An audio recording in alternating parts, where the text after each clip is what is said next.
Alors, chers invités, avant d'introduire les panélistes, vous êtes bel et bien présents à cette conférence qui vous a été annoncée par Nina Beauté, Nina TV Canada ou encore Nina Nathalie Gatti pour la soirée dédicace de son livre Femmes battues, femmes battantes.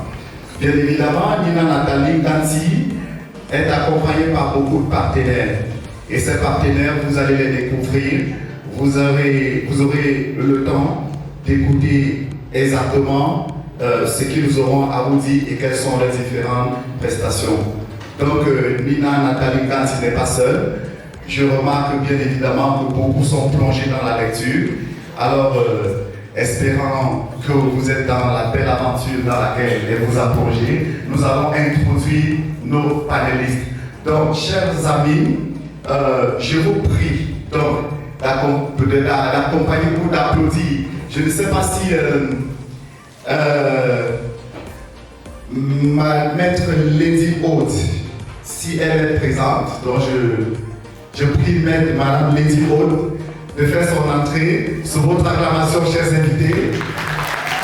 Madame Lady Haute, elle est partenaire de l'événement, partenaire, et vous aurez l'opportunité de la découvrir. Nous allons inviter dans cette salle DCM Nafa Viti, également sous vos acclamations. DCM Nafa Viti, plus connu par ses proches sous le nom de Madame Bao, parce que c'est un véritable Baoba. Et oui, chers invités, ceux qui la connaissent savent que c'est une dame pleine d'énergie. Alors, Madame Vessi, si elle n'est pas encore présente, alors nous allons introduire DCM Fongakarine. Sous vos acclamations, s'il vous plaît. DCM Fongakarine, merci.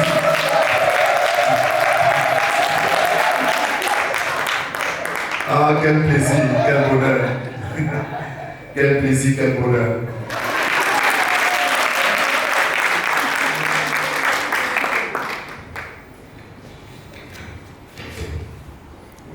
Ensuite, nous allons acclamer la présence de Maître Charlie Linda. Maître Charlie Linda, sous vos acclamations, s'il vous plaît. Charlie Linda est avocat de barreau du Cameroun. Et tout à l'heure, vous aurez l'occasion de comprendre que c'est une dame qui pèse véritablement lourd. Et alors, je ne sais pas si, oui, effectivement, nous pouvons apercevoir dans la présence de DCM Nafa Viti que nous allons donc également acclamer dans cette salle. DCM Nafa Viti.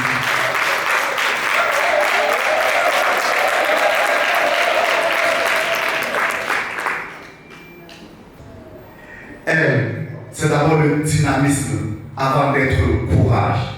Elle a été battue. Aujourd'hui, elle est battante. Elle vous a invité dans cette salle pour essayer de comprendre avec elle que partir de rien, on peut devenir quelque chose. Que l'humiliation ne peut pas nous arrêter. Que la frustration ne peut pas arrêter. Parce qu'il n'y a pas de retour pour celui qui sait où il va. Alors, chers invités, accueillons avec un tonnerre d'applaudissements notre Nina Nathalie Gatti, l'homme du jour.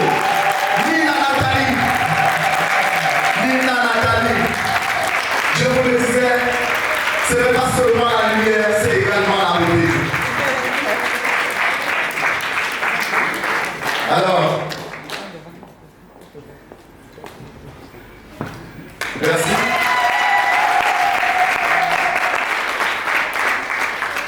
Alors, pour l'instant, vous allez d'abord déjà prendre place. Là, vous serez appelé tout à l'heure. Ok, bonsoir à tout le monde. Je sais que beaucoup de personnes ici me connaissent. Moi, c'est DCM Fongakarine. double, maman Lexus, la mère des jumeaux, la mère de beaucoup de personnes. Je sais que nous allons passer véritablement un moment intéressant. Déjà, je salue la présence de tous et de chacun et je vous dis merci d'être venus. Bonsoir tout le monde. Madame Mao International, c'est moi. Il y a quelqu'un qui m'a dit tout à l'heure, donc c'est vous Madame Mao. Madame Mao là c'est moi vrai. Professionnel, ECMAC Marketing avec ECMAC International. Donc je suis là aujourd'hui, très fière de partager avec vous mon histoire quand c'était dur et mon histoire quand c'était moyen et mon histoire de succès aujourd'hui. Merci beaucoup. Comment vous manifester ma joie ce jour? Je suis heureuse de me retrouver ici avec vous. Moi, c'est Maître Linda Kemenye, avocate au barreau du Cameroun. Et je suis spécialisée en droit des affaires, en droit civil et également en arbitrage. Donc, vous avez compris, aujourd'hui je vais vous parler de la technique d'art oratoire, comment s'exprimer en public. Ah bon, on va dire tout à l'heure. Je vous remercie. Bonsoir à tout le monde. Oui, je suis Lady Haute, je suis certifiée en éducation par la francophonie. Bon, je travaille avec le Canada depuis 2007. J'ai envoyé déjà plus de 500 étudiants au Canada. Moi-même, j'ai étudié au Canada et j'ai ouvert mon cabinet ici au Cameroun. Ça fait 15 ans, à partir de 2023. L'année prochaine, je fais mes 15 ans. Donc, je suis à Yaoundé, Douala et Bafoussam. Et j'accompagne tous les jeunes Camerounais et Africains qui désirent étudier au Canada ou avoir un projet de s'installer au Canada. Donc aujourd'hui, je vais vous parler un peu de ce que je fais et je vais aider ceux qui aimeraient aller de l'autre côté comme Nina et venir aussi s'installer au Cameroun. Donc à tout à l'heure. Merci. Ok, vous savez, dans cet événement, nous avons décidé de mettre les petits plats dans l'écran. Nina Beauté, que vous connaissez sous ce nom, elle nous vient tout droit du Canada. Et lors de ces différentes interventions, parce que vous savez, elle est plus connue dans les réseaux sociaux, c'est dans les réseaux sociaux qu'elle a fait sa réputation. Alors, il y a une question qui revenait tout le temps. Nina Beauté, je veux aussi venir au Canada.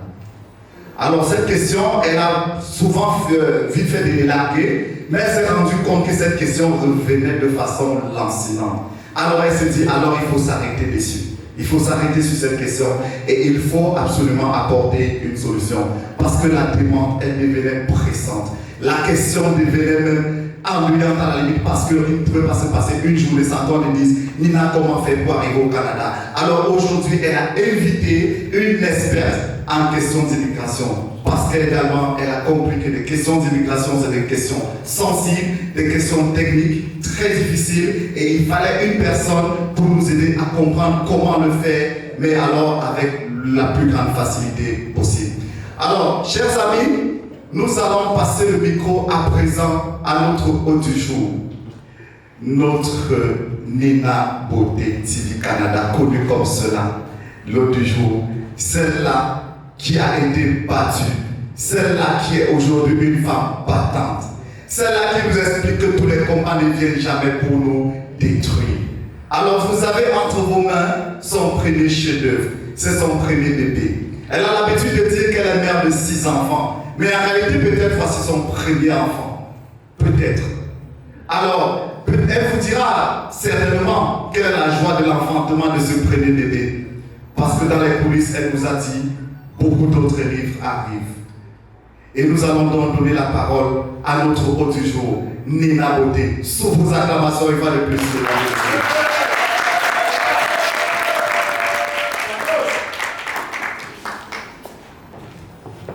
Merci d'être ici. Je vous remercie également d'exister, comme dit souvent Éric Séville. Je suis une habituée des lives. Vous allez m'excuser si là je m'entraîne. Je suis plus habituée, je branche ma caméra, puis j'observe le monde. Tout à l'heure, je me suis rendu compte que j'ai au moins chaussé 5 paires de chaussures avant de retrouver celle-ci confortable. Donc, je vous remercie d'être ici. Merci vraiment déjà pour la confiance, pour l'amour que vous portez pour Nina Beauté, parce que cette conférence, elle était payante tout simplement pour trier, tamiser et obtenir la crème des crèmes. Je pense ce soir, j'ai la crème des crèmes de la team Nina Beauté. Donc, pour la petite histoire de mon nom, Nina Nathalie Ngati, comme vous pouvez voir, je suis originaire de Tchang, Cameroun.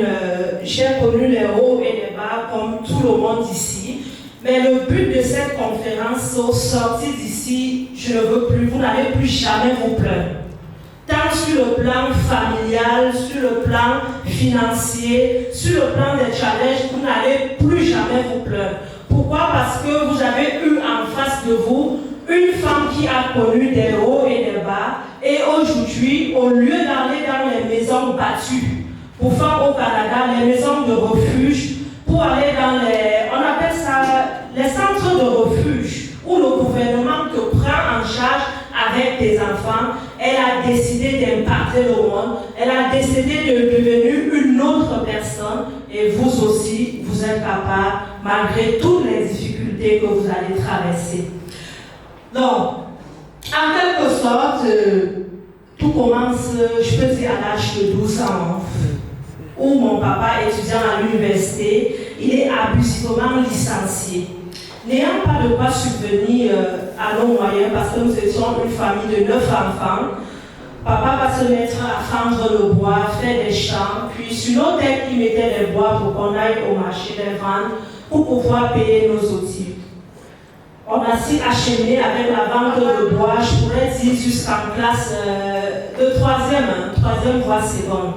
Mais vous savez, on fait toutes les erreurs dans la vie à un moment donné. Puis chemin faisant, je deviens à l'âge de 18 ans maman célibataire.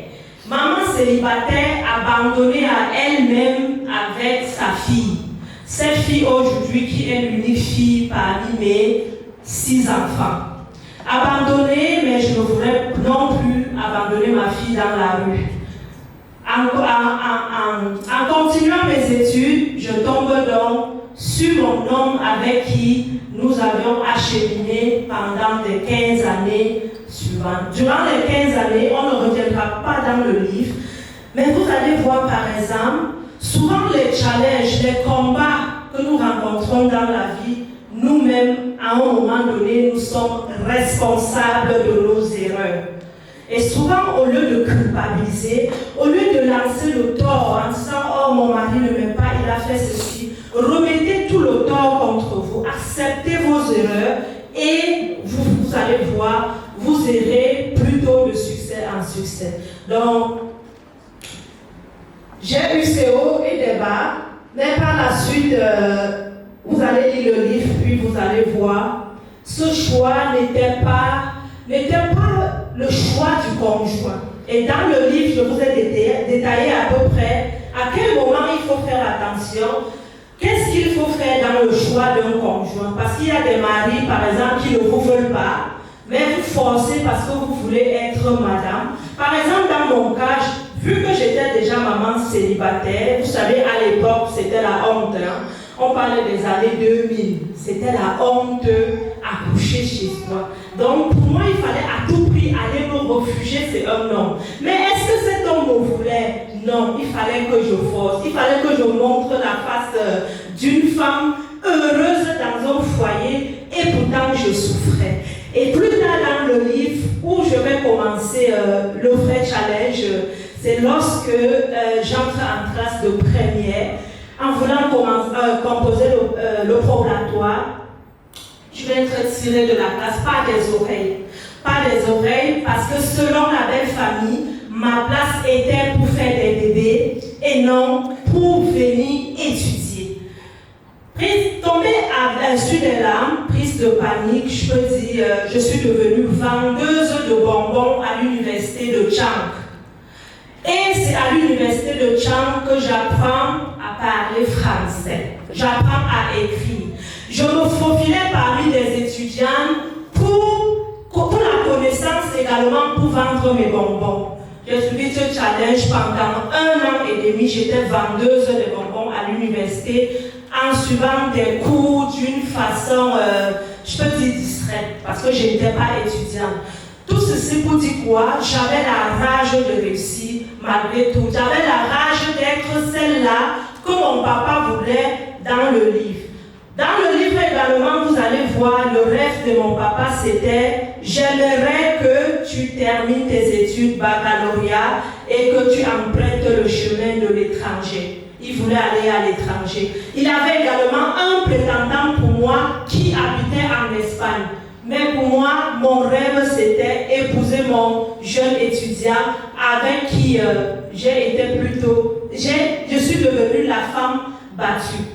Donc, je ne vais pas trop revenir. Pourquoi? Parce que tout est dans les livres. Mais ici, ce soir, on ne veut plus se lamenter. On ne veut pas se plaindre. Pourquoi? Parce que ce combat n'était pas pour me détruire. Au final, ce combat était pour que je devienne celle que je suis devenue aujourd'hui.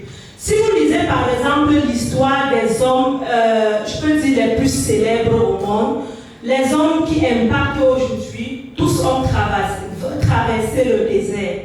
Comme dit souvent la Bible, il faut d'abord, tu dois connaître le brisement avant de rencontrer l'élèvement. Alors vous savez, partir de femme battue à femme battante, il faut être forte.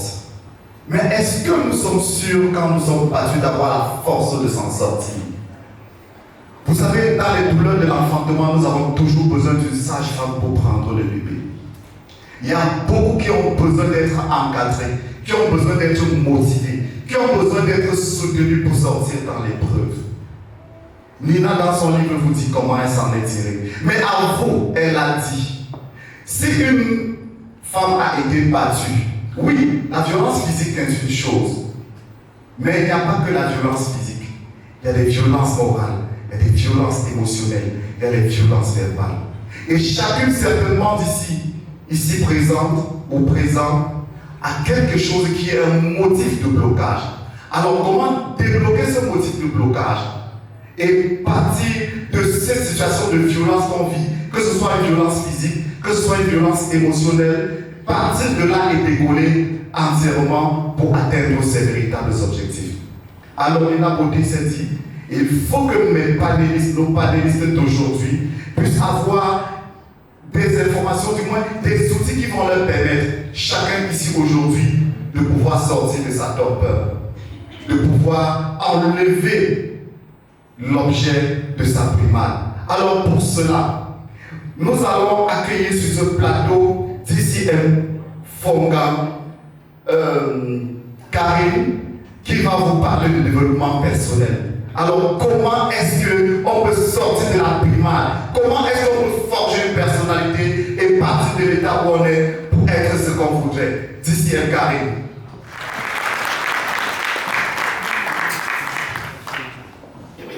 Merci. Je suis émue. Je suis émue pour le courage exceptionnel de cette femme. Tout à l'heure, je parcourais quelques pages de ce livre et la pensée qui est montée dans mon cœur, c'est quel courage. Pour ceux qui l'ont lu, il faut avoir beaucoup de courage pour raconter son histoire ainsi, n'est-ce pas? Il faut avoir beaucoup de courage.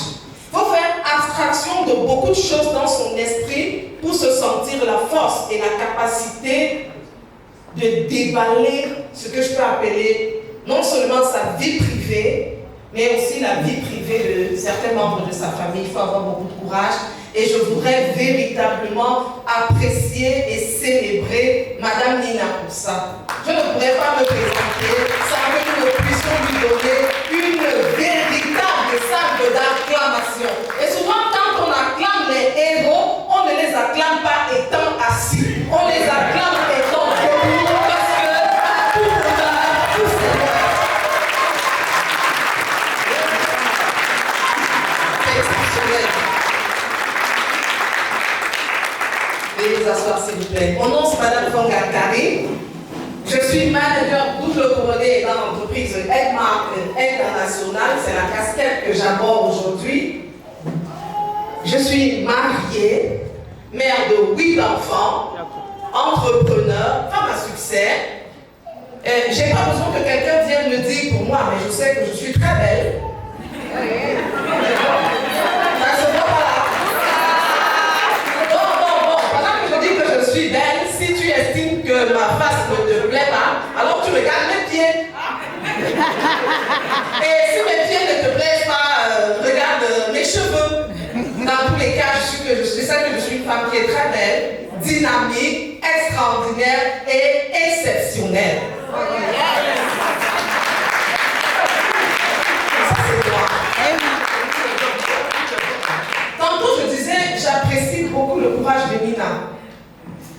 Vous savez, beaucoup d'entre nous restons dans des temps de frustration, tout simplement parce que nous n'avons pas la capacité de nous exprimer.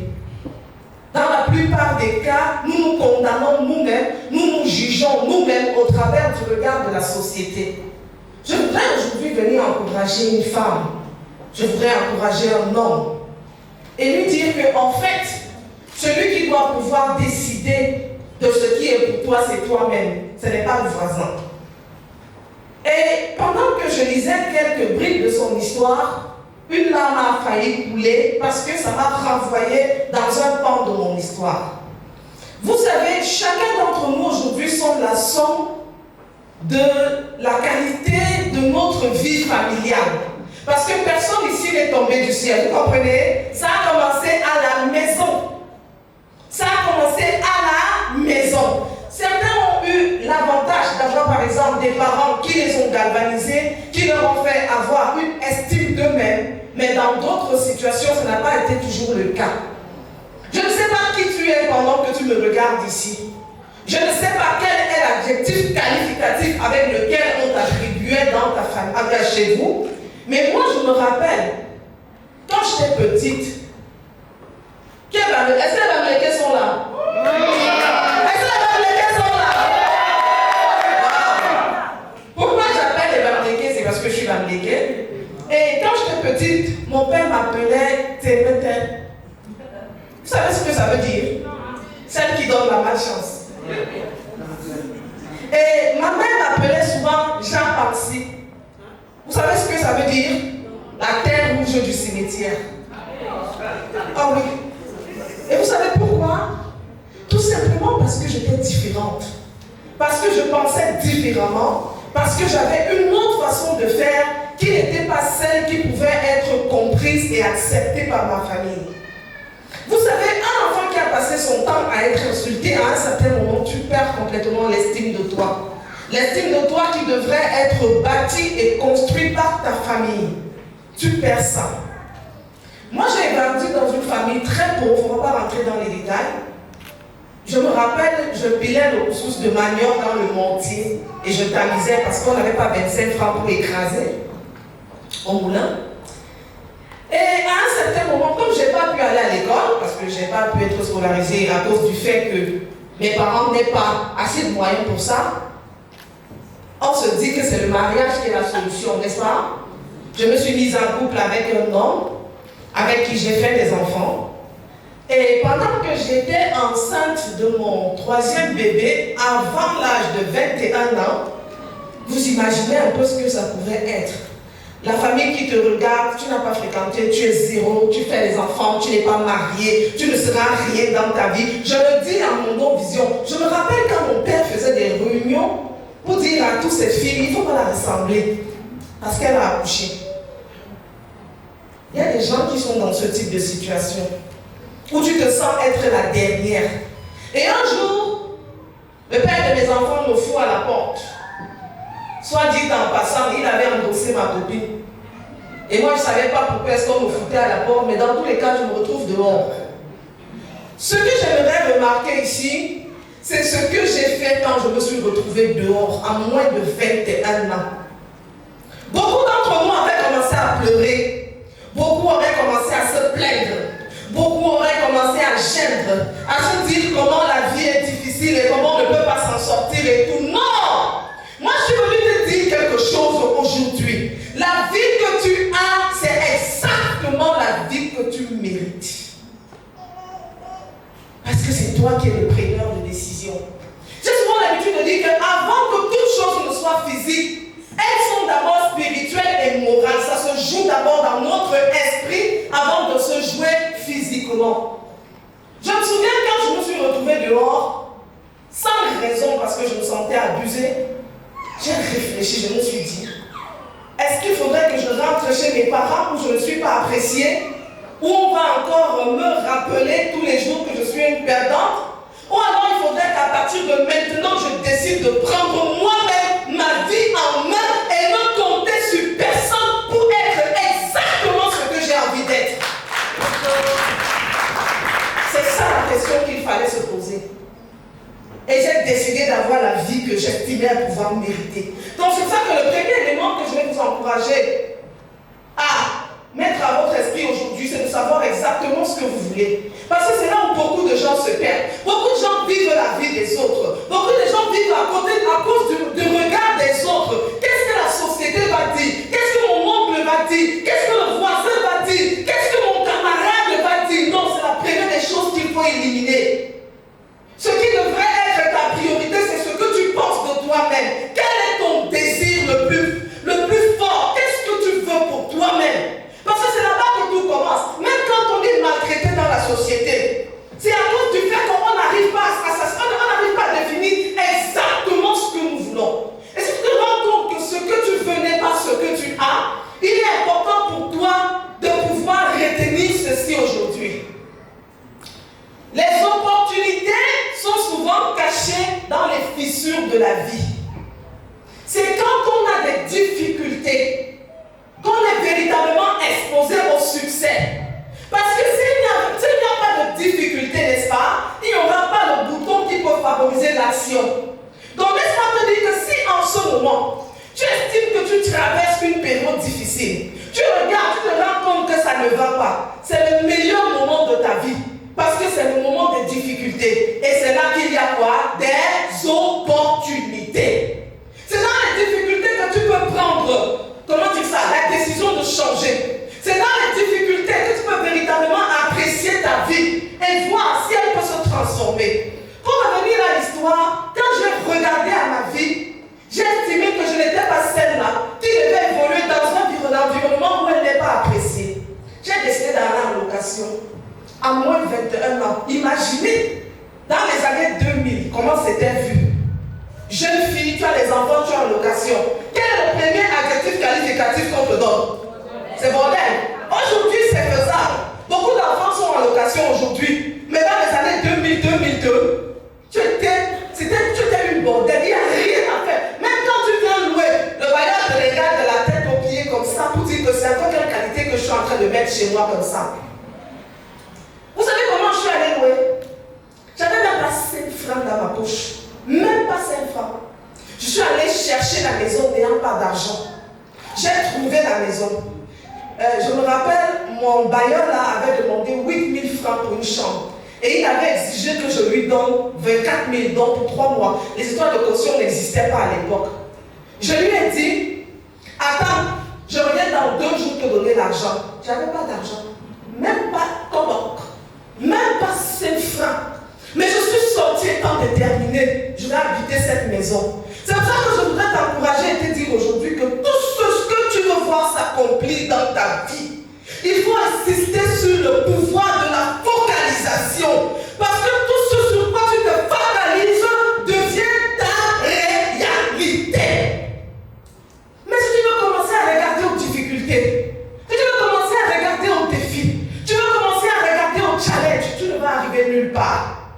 Sortir de là, si je veux raconter l'histoire, elle est longue, j'ai eu l'opportunité d'avoir 7 000 francs, qui ne faisait même pas le prix d'un mois de loyer. J'avais le choix entre dire je ne peux pas, c'est difficile, et aller rencontrer encore ce monsieur, n'est-ce pas? Je suis allée le voir. J'ai dit, papa, tu ne me connais pas, mais regarde ma tête. Mon nom c'est honnêteté. Je vais intégrer ta maison et je vais payer ton loyer. Ce papa a apprécié mon courage et il m'a fait rentrer là. Et je suis venue dormir là avec mes enfants. Combien parmi nous auraient pu prendre cette initiative pour eux-mêmes? J'avais le choix entre pleurer et passer à l'action,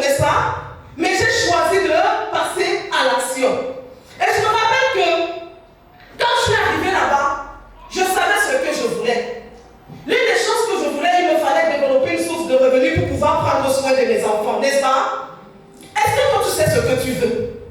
Parce qu'il faut que tu détermines exactement ce que tu veux, que tu définisses autant pour moi exactement que ce que tu veux. Que tu sois capable de te fixer des objectifs, quelle que soit ta situation actuelle, et de vivre dans ton esprit. Parce que, comme je te l'ai dit au départ, tout ce qui est physique est d'abord spirituel. Ça se prépare d'abord en esprit. Et dans mon esprit, je voyais une femme, je peux dire aujourd'hui une fille, qui était capable d'être autonome et de prendre parfaitement soin de ses enfants. Je me suis focalisé sur la solution, je me suis focalisé sur mon désir, au lieu de me focaliser sur les difficultés, au lieu de me focaliser sur les impossibilités, au lieu de me focaliser sur les incapacités, parce que j'avais déjà compris quelque chose d'important. Personne ne viendra jamais changer ta vie. Jamais. J'ai souvent, en parenthèse, il y a souvent quelque chose dont j'aime parler. Souvent dans nos familles, si tu as ton grand frère qui est riche, qui est boss, qui est bien, n'est-ce pas? S'il fait beaucoup, tu vas travailler pour lui. Mais s'il faut donner le réseau, il va donner à son ami. Vrai ou faux?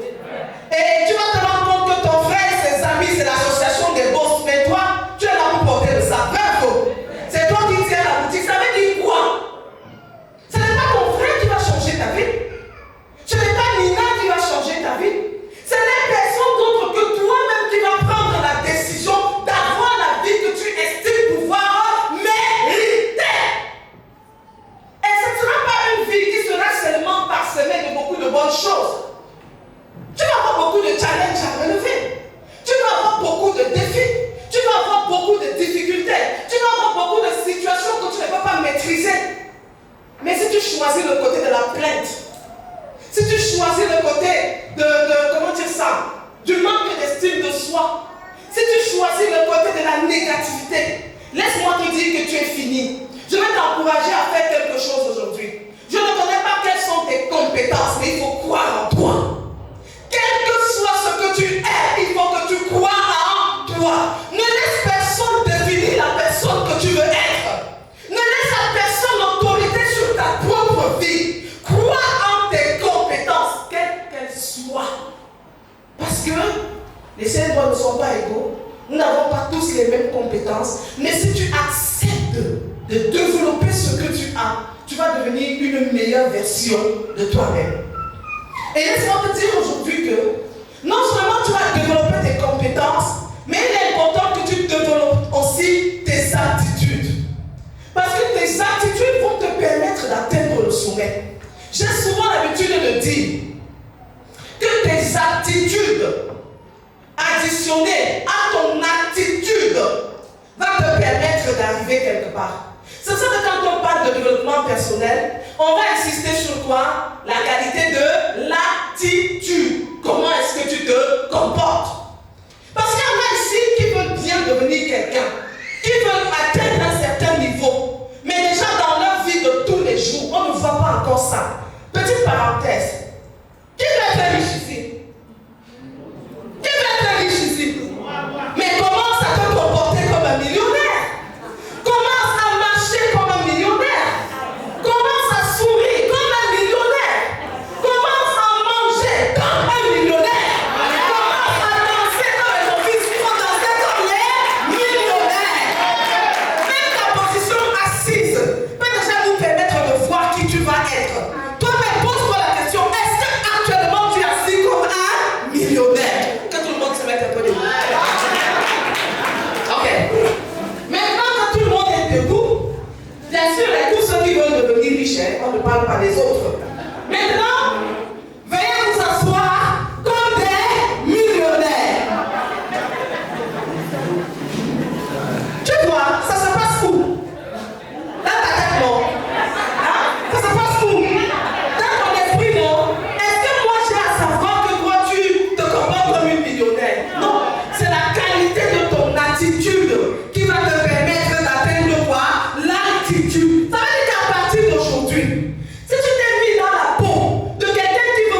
La première des choses que ça suscite, c'est quoi? Dans le quartier, les gens commencent à dire que il y a quelque chose qui est caché derrière cette histoire. Comment quelqu'un peut s'habiller en blanc? Et vous savez pourquoi je m'habillais en blanc? Parce que je voulais sortir de la saleté. Et quand on est habillé en blanc, on commence à choisir la qualité de taxi en rouge. Bravo! On commence à refuser la surcharge parce qu'on ne surcharge pas les riches. Bravo! On commence à savoir comment marcher parce que quand on est habillé en blanc, on ne marche pas n'importe comment, on ne mange pas n'importe où, on ne va pas n'importe où parce qu'on est habillé en blanc.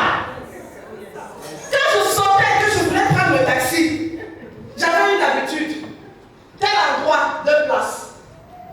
Mais à ta grande surprise, j'entre. Pourquoi elle prend 2 places? On ne doit pas me serrer. On ne doit pas me serrer. Et je m'asseyais toujours à la cabine et toute seule. Et pendant que j'étais assise là, j'avais jamais eu de voiture, mais j'ai appris à conduire en entrant dans les taxis. Parce que j'étais focalisé sur le pied du taximan. Ce qui passe là, c'est quoi? C'est quoi ici? Qu'est-ce qu'il est en train de faire comme ça? Pourquoi il fait comme ça? Pourquoi il met le pied comme ça? Pourquoi? Alors que je n'avais même pas kabok. Ce sont des aptitudes et en fait, c'est ton attitude qui va déterminer quoi? Ton attitude. Tu ne peux pas dire, je vais faire partie de la cour des grands. Et tu continues à te comporter comme les petits. Ça va se remarquer dans tout. Tout à l'heure, quand j'ai dit je ne suis pas là à l'école, il y a un monsieur au fond là. J'ai vu comment il a fait ça, n'est-ce pas? Il a étonné. Les gens m'ont souvent dit que je m'exprime bien. Nous sommes d'accord avec ça, n'est-ce pas? Mais vous pensez que c'est venu comme ça? J'ai appris. J'ai appris. C'est pour ça qu'on parle de développement de compétences. Je voudrais que tu regardes ton voisin et que tu lui dises maintenant que toi là, tu n'es pas n'importe qui. Ah, dis-lui ça, dis-lui ça. Dis-lui.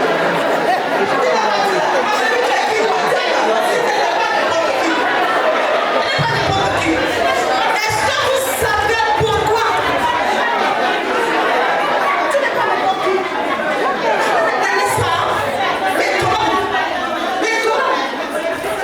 Vous savez le nombre de directs que Nina a fait sur les réseaux sociaux pour inviter les gens à cette dédicace?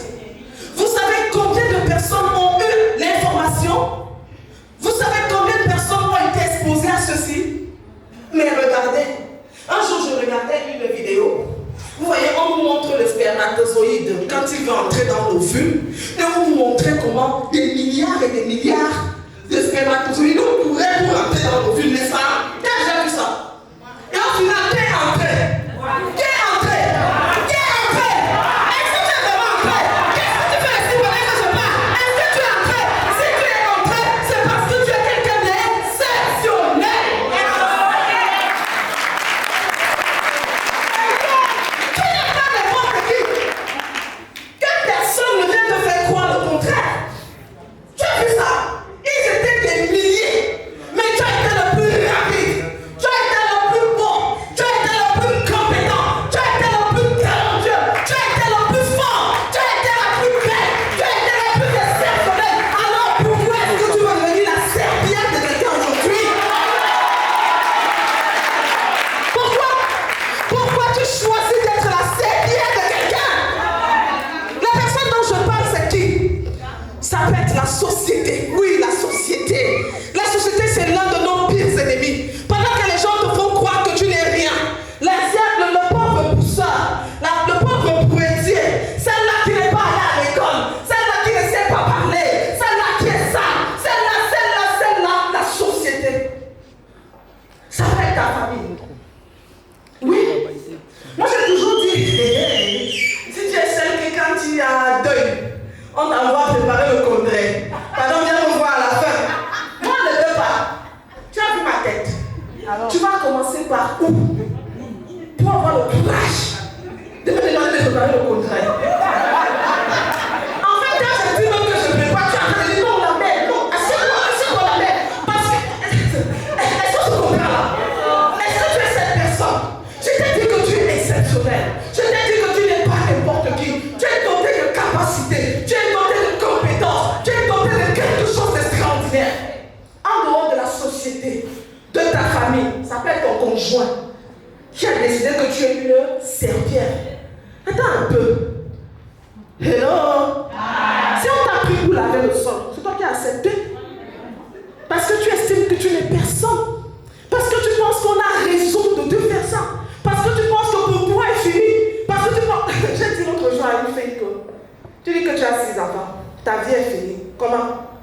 Il y a un gars quelque part qui est stérile, qui cherche une femme qui a des enfants. Bravo. Il faut savoir que tu t'exposes et que tu te rencontres. Il y a des gars qui... Ça dit que son désir le plus fort, c'est de trouver une femme qui est comment? Stérile. Ça me gêne quelque part pour toi. Et tu viens de m'enfants aujourd'hui. C'est parce que j'ai des enfants. J'ai des enfants. Je pense qu'on va réorganiser l'histoire si j'ai trop à dire. Tu as les enfants, tu as les enfants. Les enfants, c'est quoi? Ce sont des prétextes idiots et inutiles derrière lesquels on se cache pour pourrir la vie de notre conjoint. Parce que même en termes de mariage, quand ça ne marche pas, ça ne vient pas d'un seul côté, c'est vous deux. N'est-ce pas? On peut accepter les différences de l'autre. Tu vas avoir un mari qui est terrible, mais tu acceptes qu'il soit. Parce que permettez-moi de vous donner une information. Personne ne va jamais changer parce que vous voulez que cette personne-là change. C'est à vous de vous adapter à la société. C'est à vous de vous adapter à votre environnement. C'est à vous de vous adapter à votre situation. Parce que si vous choisissez le couloir de la plainte, vous êtes fini. N'est-ce pas? C'est pris de bric à brac. Mais je voudrais, au final de mon speech, que tu te rappelles ce que je viens de dire. J'ai dit quoi? Que parmi les spermatozoïdes là, ils étaient des milliers, n'est-ce pas? Mais c'est toi qui es rentré. Et tu es rentré pourquoi? Parce que tu es exceptionnel. Et tu es doté de beaucoup de talents qui peuvent te permettre de réussir. Maintenant, je vais te demander de noter certaines petites choses, 5 choses qui vont t'aider à devenir véritablement une personne à succès. La première chose, c'est que tu dois le vouloir. On ne peut pas, comment dire ça? On ne peut pas amener quelqu'un à faire ce qu'il n'a pas envie de faire. C'est d'abord toi-même qui dois faire comment? Le vouloir. Quelle que soit la situation dans laquelle tu es, tu dois pouvoir déterminer ce que tu veux, sans être influencé par l'environnement, sans être influencé par tes capacités financières, sans être influencé par tes capacités intellectuelles. Définis tout simplement ce que tu veux. Dernièrement, j'ai vu Elon Musk. On nous dit qu'il a construit un hôtel sur Mars, n'est-ce pas? Si toi tu veux aller à l'hôtel là, ne regarde pas ton porte-monnaie, dis seulement que moi aussi je vais aller dans l'hôtel. Parce que ce sont des gens qui ont peur de rêver. Le rêve t'appartient, Nina. C'est ta propriété privée. Personne ne va te regarder. Si tu décides de rêver que tu es la première dame du Cameroun, c'est ton rêve, non? Qu'est-ce que j'y ai à voir? Mais le problème c'est que les gens n'arrivent même pas à rêver. Les gens n'arrivent même pas à vouloir avant de ne pas avoir. Vous comprenez? Il faut d'abord avoir quoi? La capacité de rêver. Tu détermines exactement ce que tu veux. Tu développes en toi le désir de réussir. La deuxième chose, il faut bien déterminer vos objectifs. Très bien. Avoir une vision claire et inspirante. Ne pas vous laisser avoir par votre environnement. Est-ce qu'on se comprend là? Soyez assez fort dans votre esprit pour déterminer vos objectifs. Il faut croire en vos compétences et vos aptitudes en 3e position. En 4e, il faut rester positif. Très positif. Surtout, je dis qu'il faut rester comment? Positif. S'il a envie de pleuvoir, tu ne peux pas empêcher la pluie de tomber, n'est-ce pas? Mais si tu as fait, fais ce que tu as fait, même s'il pleut. Quelles que soient les situations de ta vie, maintenant, tu vas transformer le négatif en positif. Ça veut dire quoi? Avant, tu n'avais pas d'argent. Hello? À partir de maintenant, tu décides quoi? Que tu as l'argent. Avant, tu étais malade. À partir de maintenant, tu décides quoi? Que tu es en bonne santé. Avant, tu avais des problèmes. Maintenant, tu as décidé, tu as compris que derrière chaque problème se cache une opportunité. Donc maintenant, pour toi, problème est égal à opportunité. Il faut rester très positif et il faut faire preuve de persévérance. Parce que les défis que tu auras, les challenges que tu auras, les difficultés que tu vas rencontrer, il faut rester focalisé sur tes objectifs et être persévérant. Un exercice que tu devras faire tous les jours, apprenez à lire. Cherchez les livres de motivation. Cherchez les documents documentaires sur le développement personnel. Écoutez des audios, écoutez des conférences. Soyez des personnes qui sont avides d'apprendre, d'assister à des moments comme ceci. Quand vous voyez une conférence, quel que soit le thème, allez-y, vous allez rentrer avec quelque chose. Les gens pensent que dans les conférences, il y a quelque chose de sorcier. La plus belle chose qu'on a dans ce genre d'environnement, c'est la motivation. Donc, je t'ai dit aujourd'hui, tu es quelqu'un d'exceptionnel. À partir de maintenant, tout ce que tu vas toucher va se transformer en non. Est-ce que tu as suivi? Tout ce que tu vas toucher va se transformer en non. C'est à toi de concevoir cela et de te faire une idée de toi-même. Tu peux par exemple dire, mais comment tout ce que je touche se transforme en non. Reste focalisé sur ce qui est positif et laisse-moi te dire qu'un jour, tu raconteras aussi ton histoire. Un jour, tu influenceras la vie de beaucoup. Un jour, tu inspireras plusieurs. Je vous remercie.